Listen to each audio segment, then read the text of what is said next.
One of the fundamental paradoxes and inevitable tragedies and insurmountable sadnesses and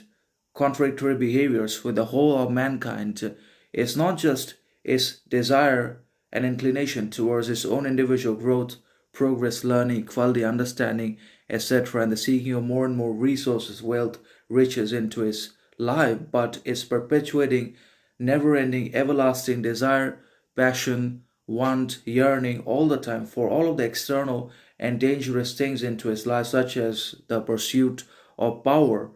true or in the form of possession, wealth, riches, artificialities, attention, approval, fame. All of these are powers, and when we have all of these into our lives, then we become absolutely powerful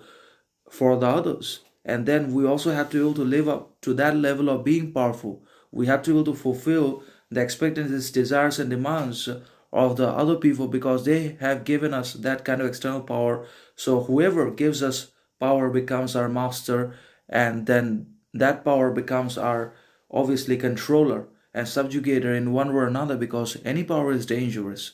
And it's not just about societal power, public premises that comes from the others. It's not just about external power, but our internal powers are also dangerous in the form of our education, knowledge, intelligence, critical thinking, etc. When they are not used and deployed with absolute responsibility, sincerity, caution, reason, patience, etc. So it's not just that always all external powers are dangerous, but what we cannot control, master about and for ourselves is going to start controlling us, subjugating us, and enslaving us in desire, action, attitude, behavior all the time. So we can be also corrupted, enslaved, subjugated by our internal powers of knowledge, education, degrees, and so can we be devoured and consumed by the power that were given by the people, that has been given to us by governments, societies, organizations. We can also be subdued and devoured by that kind of power if we just do not know how to manage it, control it,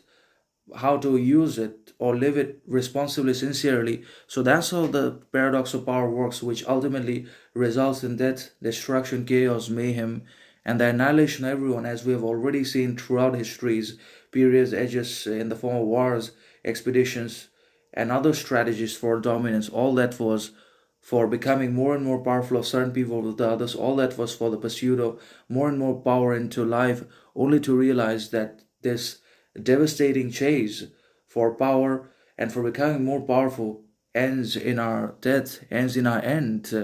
and that is finally